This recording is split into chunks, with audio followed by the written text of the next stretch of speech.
complex, much too complex, too complex, much too complex, too complex, too complex, too complex.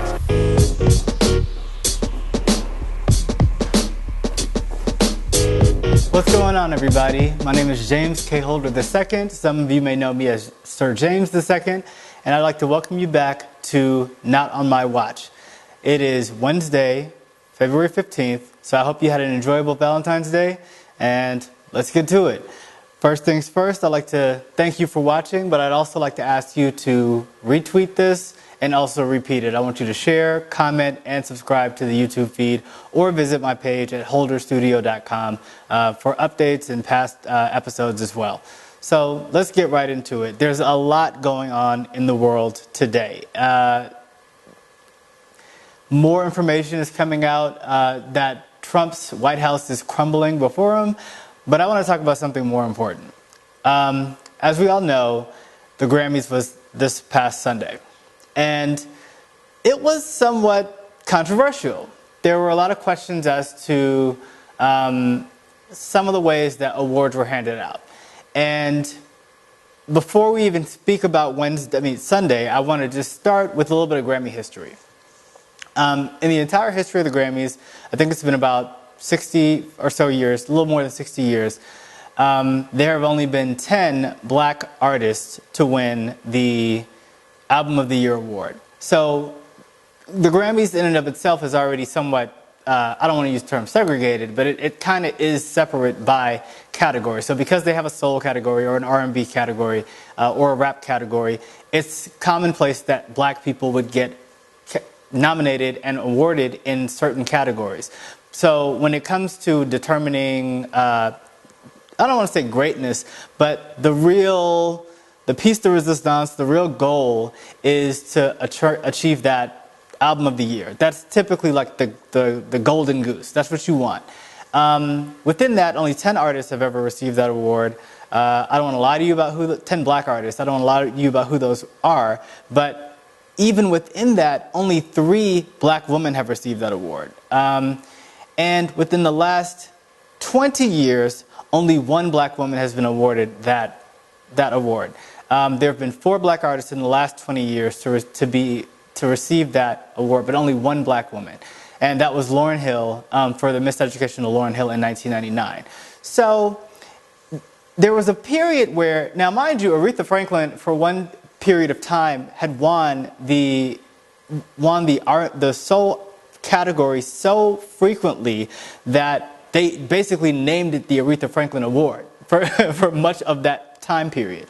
That is neither here nor there, because Aretha Franklin was never one of those 3 women that earned that award. The only others were Natalie Cole, and I believe that was in 1992, and Whitney Houston won for the Bodyguard soundtrack in 1994. And I want to take it back to the beginning of that 20-year period. Because I think the defining moment when the question marks came up was Mariah Carey's epic shutout at the Grammys. In 1996, now mind you, Daydream was probably it was her highest selling album. It is her highest selling album to date. Critically acclaimed. This album performed masterfully. It was the first single from the album, featured ODB. It was the first female single to debut at #1 on the Hot 100. So that's history in and of itself. The collaboration with Boyz II Men also was very successful. It was the longest running single at #1, and I believe still is. It was a record for 16 weeks at #1. Now, since then it might not be the record, but I'm pretty sure it's still the record with Boyz II Men. The reality is, when you start looking into who Mariah Carey is, and the fact that, as I mentioned, ODB was on the first hit. You had Boyz II Men. She worked with Jermaine Dupri. She worked with Babyface. Of course, we all know that Mariah Carey is a black woman, but when she first started her career, she was in the pop category. She released Vision of Love to much success, and also subsequent albums, Emotions and also Music Box. Fantastic music. I'm a huge Mariah Carey fan, so shout out to Mariah and them babies. But the thing is, as soon as she started with Fantasy, that was her sort of declaration that she was beginning to, one, professionally cross over into R&B, and also that was a 2-album sort of transition with Butterfly to become fully, I guess, into the R&B category, fully realized as black. And I think as an artist, she really felt more connected in that space. I think, sadly, the beginning of what you see in the end of the black women being recognized in that category starts with her, because this was a night that she performed her hit song with Boyz II Men. She was there, nominated for six awards, and was completely shut out. She didn't win anything. Now, this was very controversial at the time. Many people think it was the straw on the camel's back that led to her splitting with Tommy Mottola. She had already had issues with her label about the presentation of this album. So a lot of people think either there was political motivation on the back end that basically wanted her to be shut out of the process, or it was just racism. They decided that Mariah Carey could be successful as a black woman as long as she wasn't black. As long as she was still in this pop cleaned up mode, we can reward you for that. But as soon as you decide that you're going to be authentically black, now we got a problem. We got to draw the line. We got to let you know where you are. Now, Mariah Carey went many years before she received another Grammy Award. And I don't remember the numbers, but it was a very long time before she received another Grammy Award. And despite all of the amazing albums she's put out, she's never won that award. Other notable people who have never, well, let's not even get into that. Fast forward to Sunday. We got to talk about Lemonade, because as much, now, I got to be honest, I love Beyonce. Beyonce is one of the few artists who every album she releases, I buy. Every single one. Her, Kanye, Aaliyah, when she was alive, maybe a couple others. I mean, now I'm more streaming, but still there's some people whose albums I will buy, and she's one of them. Lemonade was a transformative masterpiece. It was exceptional, and it was clearly a declaration about within the black community, it was a very special note. It was, especially to black women, there was a very celebratory and also sort of cathartic mood to the entire album. Now, I'm not a music critic, but even Adele, who won the award over Beyonce, some people say that that was a mistake. Adele might agree with some of those people, because she actually devoted most of her speech to Beyonce and her work on Lemonade. And it was a very beautiful moment in television history. But the reality is, we walk away from Sunday and you get to a new space, and 20 years from now, people are going to look back and we're not going to remember that Adele made that speech. What we're going to remember is that on that line, 25 was a better album than Lemonade. And I think that's unfortunate, because, again, I'm not a music critic. If someone told me that I bought 25 too, now let me just be real. I bought 25 because I love Adele. Let me just throw Adele into that category of people who I will buy every single album. I didn't buy 19. I did buy 21. 21 is one of my favorite albums ever made. I played that thing in my car every day, in the gym, everywhere. It never stopped playing in my house. Everywhere I went, I played 21. It was the soundtrack to my life. If someone told me that 21 beat Lemonade for Album of the Year, I probably wouldn't be too mad. But 25 to me was not the same as 21. It was good. It just didn't have the same presence as 25, and it wasn't to me, it didn't signify as much of a contribution as Beyonce's Lemonade did. So one, I want to say thank you, Beyonce, for Lemonade. As always, all of your music is amazing. The visuals are always spot on. But there's more. So, as the controversy unwinds, and it's Black History Month, and again, it's starting to look bad, because you got 1996 Mariah Carey snub in February. You got this in 2017.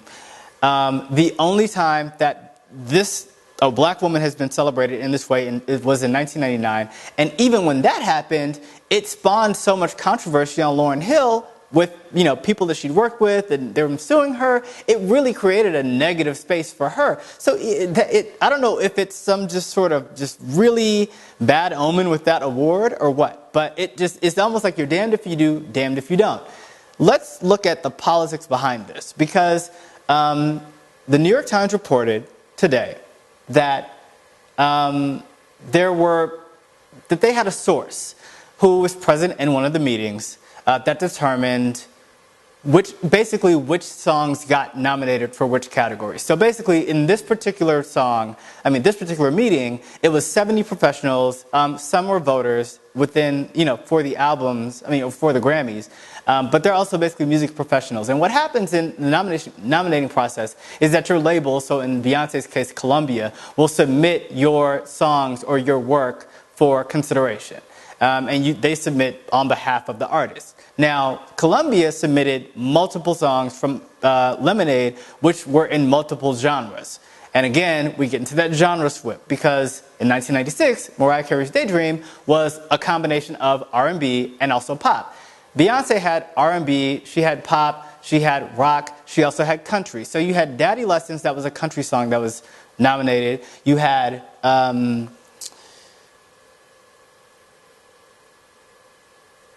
Don't kill me for not knowing the name of this song. Don't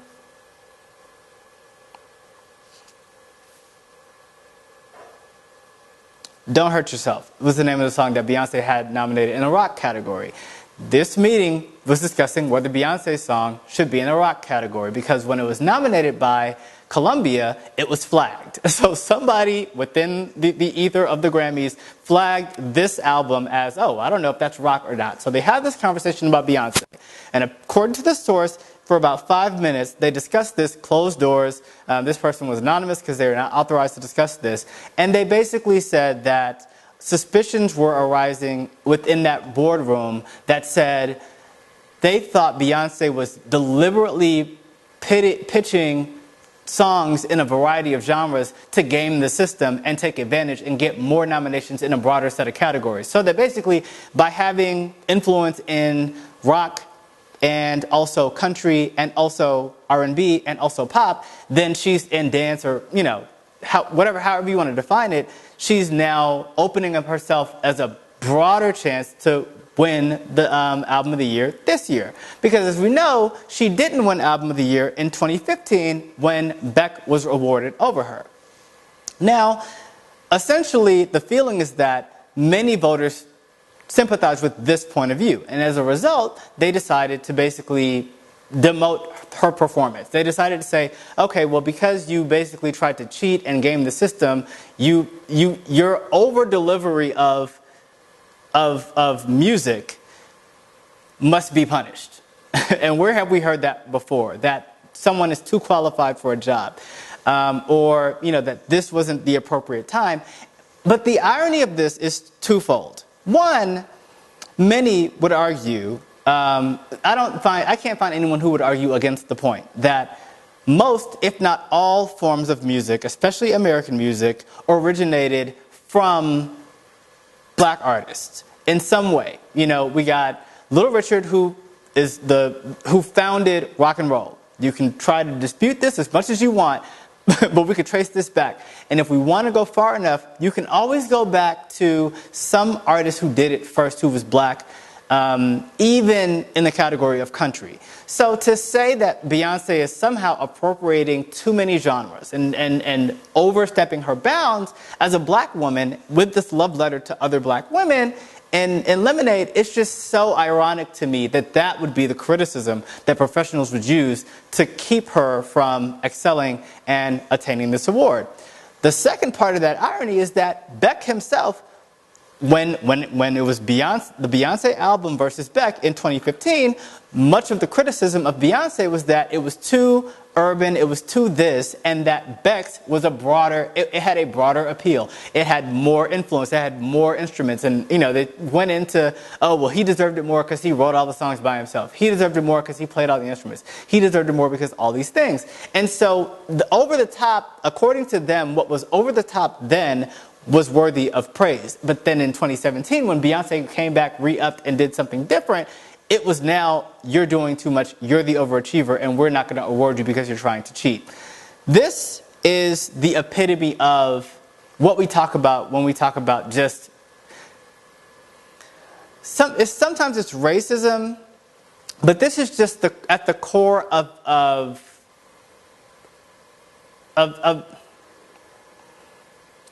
biases, right? So you have implicit biases.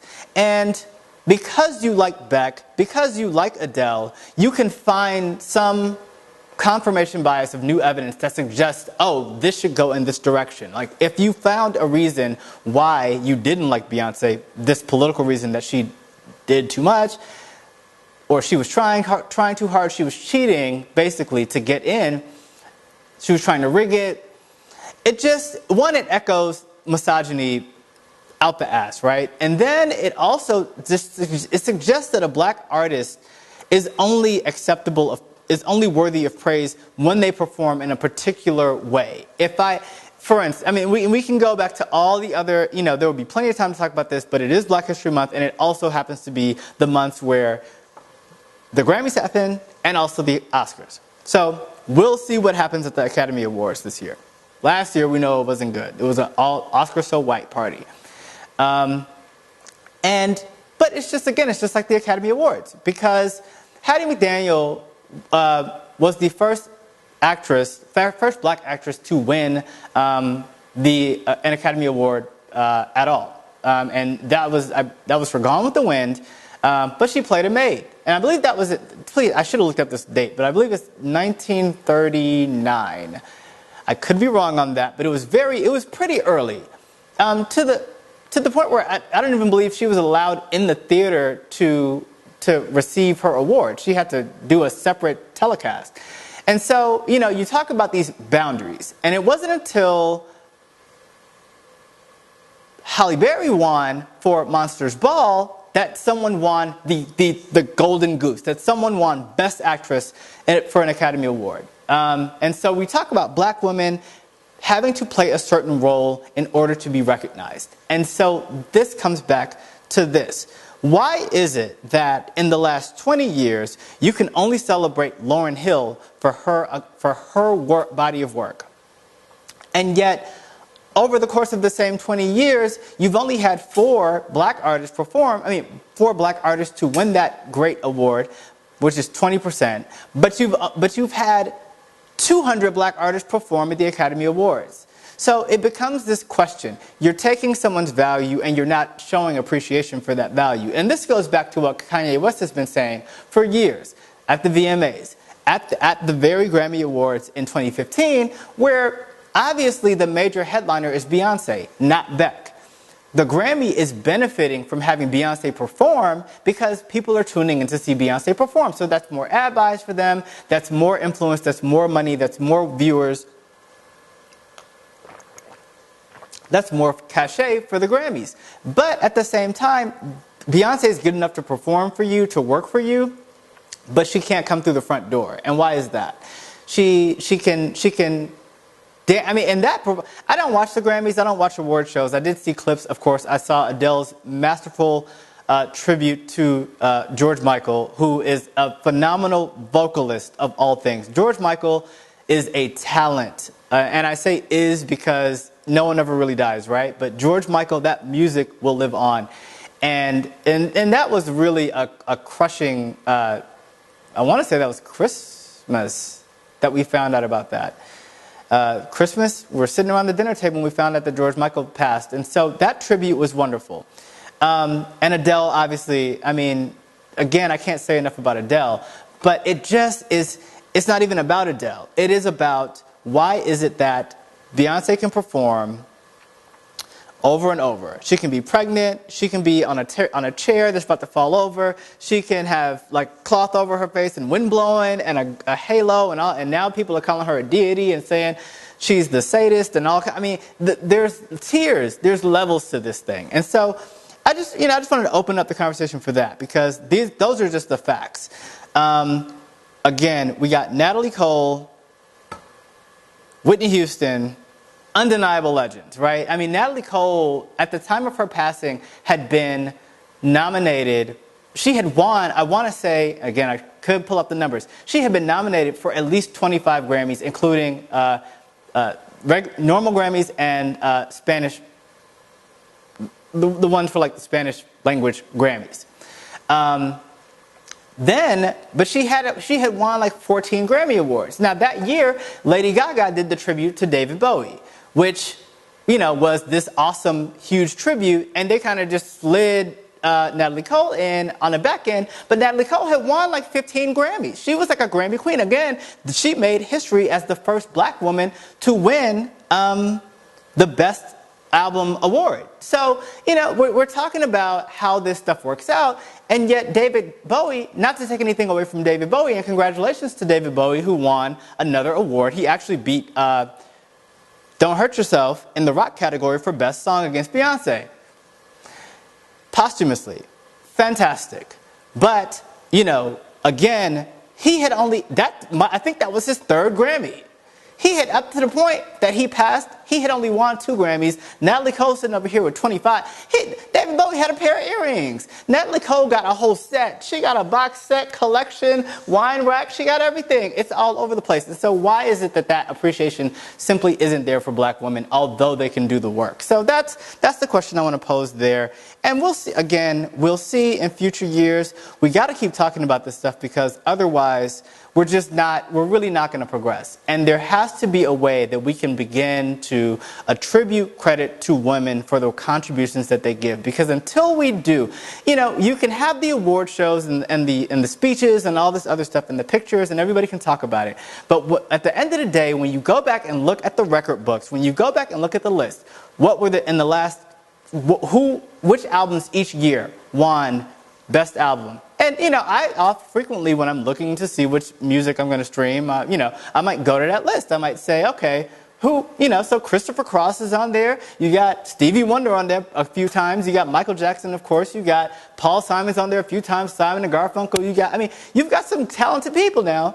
Donna Summer, rest in peace. Fabulous album, and Bad Girls nominated, didn't win. The list could go on and on and on. So that's something we really have to examine. And Beyonce, this lemon is for you. Please continue to keep doing what you're doing. Artists out there like Solange, thank you for providing us with information to let us know what's really going on. Congratulations on your win. A Seat at the Table was a fantastic album. I play it nonstop. So much celebration. If you don't get the praise from them, you'll get it from me right here. And I know that many people, including Adele, congratulations to you, Adele, and your speech was very moving, very beautiful. And I know you truly have a respect for artistry. But we really have to get to a point where we're able to accept black artists for their authentic contributions to the black intellectual and creative space. Because if we have to challenge people based on what they choose to present, if we have to, chastise Mariah Carey for transitioning from pop to R&B, we're really never going to get anywhere. And we should encourage artists to be authentic. So,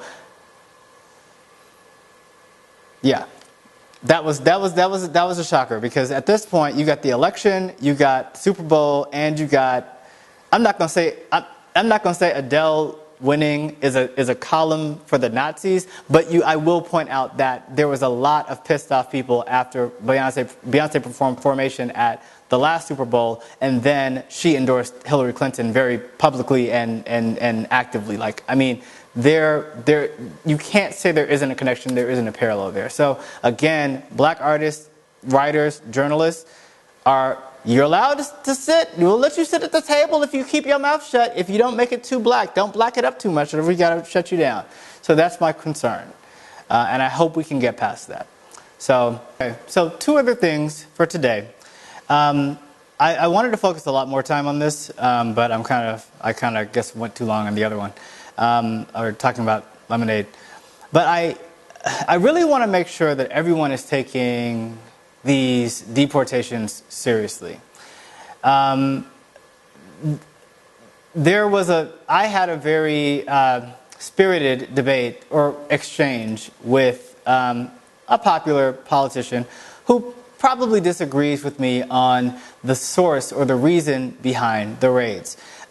Many of his supporters, in the thousands, wanted to suggest that my outrage in Trump's deportations were misguided and even hypocritical because Barack Obama also deported people. But what we have to understand is that Trump's executive orders on the deportation go far beyond what Obama's process was. So one, it expands the definition of what someone who is violating the law is. It also determines that there are more sort of reasons to detain. So there's going to be an expansion of detentions, and there's also been the doxing. And that's the most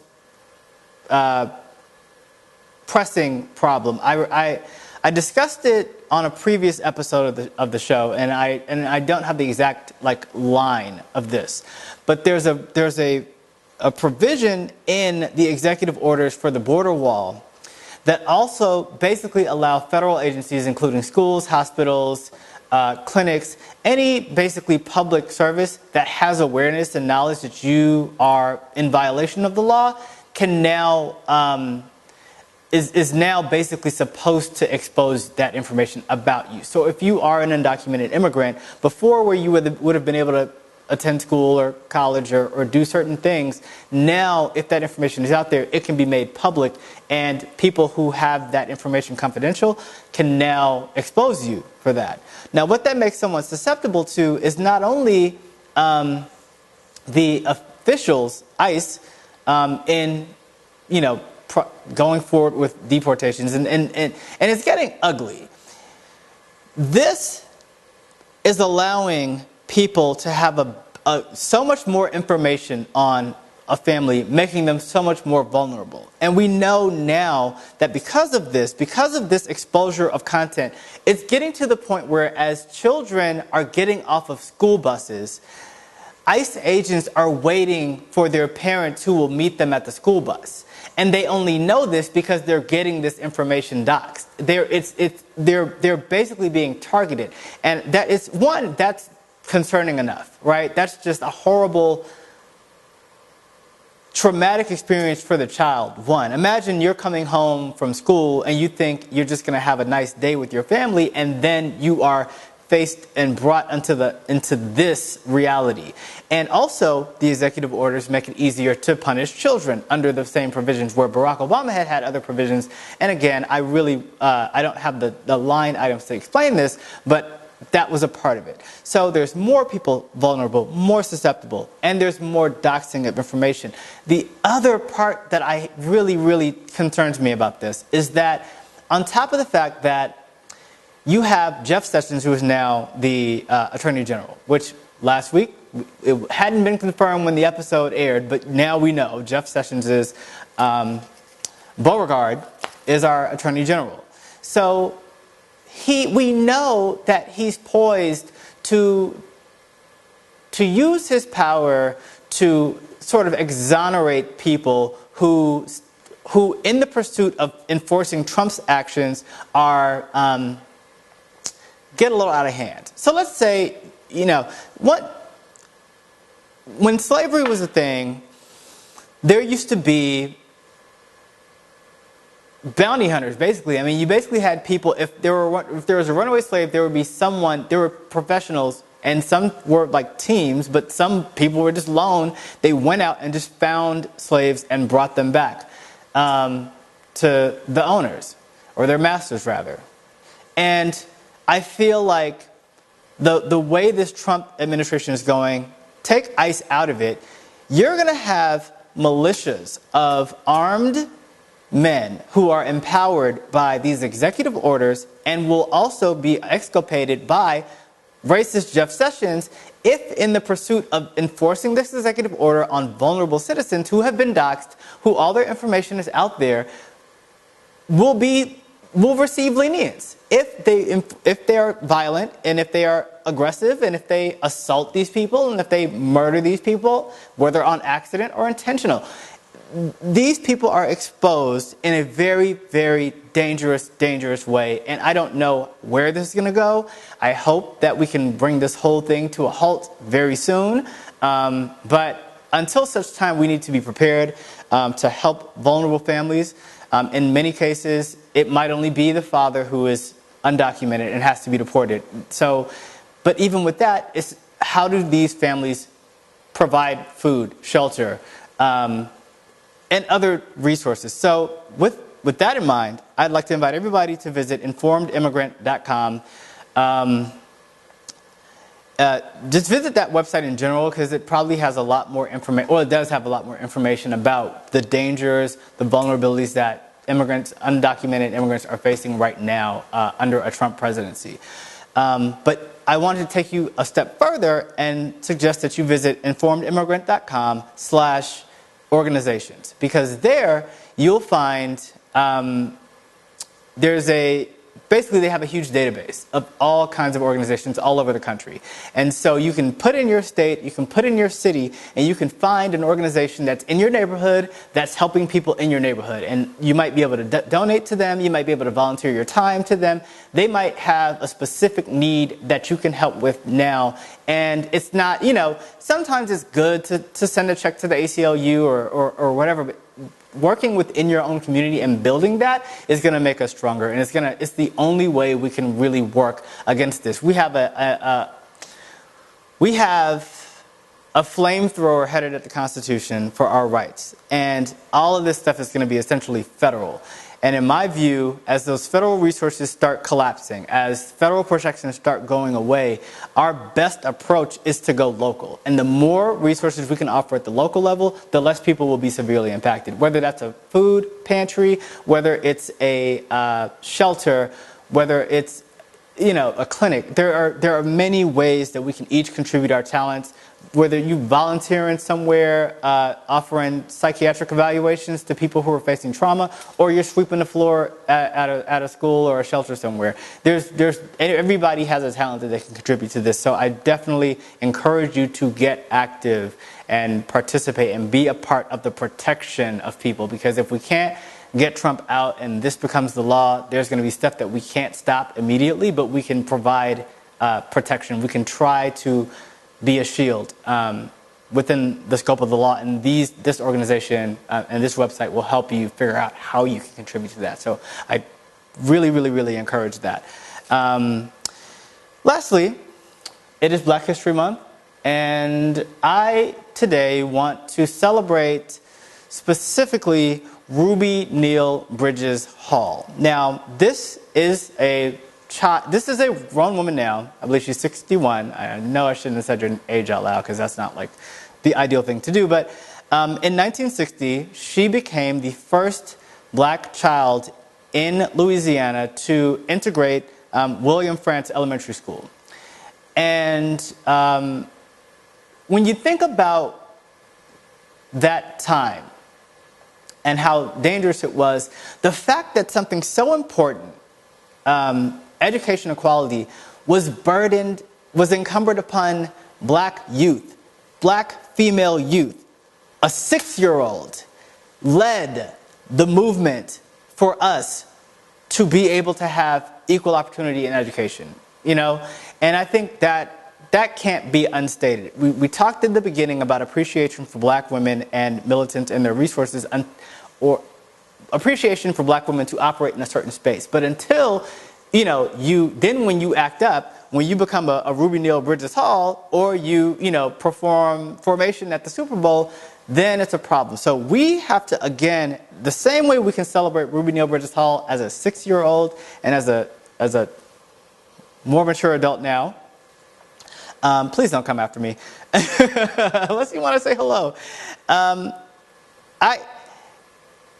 it'll never make sense to me how we can't appreciate people for their contributions. So to you, Ms. Ruby Neal Bridges Hall, I say thank you. Many, many, many thank yous. And as with every celebration, there is a darkness.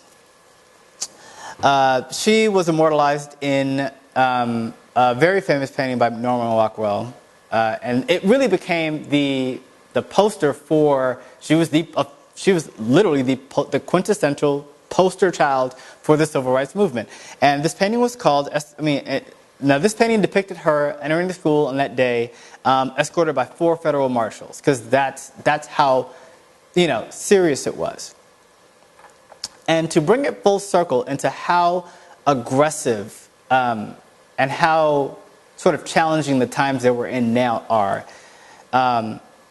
you recently probably saw video of Betsy DeVos being basically blocked out of D.C. area public schools by protesters. Ironically, she's surrounded by these guards.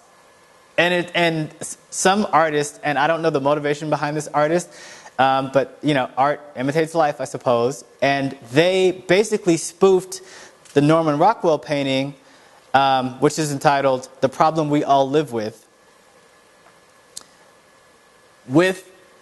Betsy DeVos, who is the problem we all now live with. This woman who is on this quest to basically eliminate public schools, public funding, take away resources for especially underprivileged inner city schools, youth who really already had scant opportunity to excel, but now will face even more tumultuous times in the pursuit of an education in this country because of policies she will attempt to enforce. So with that, I just say it really is breathtaking. I mean, it's really, really incredible the level of danger we're all in because of this Trump administration. And last night was Valentine's Day, of course, but it was also the Trump impeachment party on Twitter. I hope you joined me. And we had a little fun there, just talking about some of the stuff that might lead to Michael Flynn, Trump's national security advisor, resigned. By the way. But of course you all knew that because that happened a couple days ago. So that might be the smoking gun that we need. That might be the path to an impeachment proceeding. And hopefully we can just throw out the whole administration and start over with a new election somehow. I don't know how we will be able to do that, but maybe we can get there. But that is the hope. So with that, I will bid you adieu. Remember to tune in every Wednesday at noon for the next episode. Watch the previous episodes at holderstudio.com. Like, share, comment, post, retweet, and repeat this. And as always, I'd like to invite you to relax, relate, and resist. Thank you. Too complex.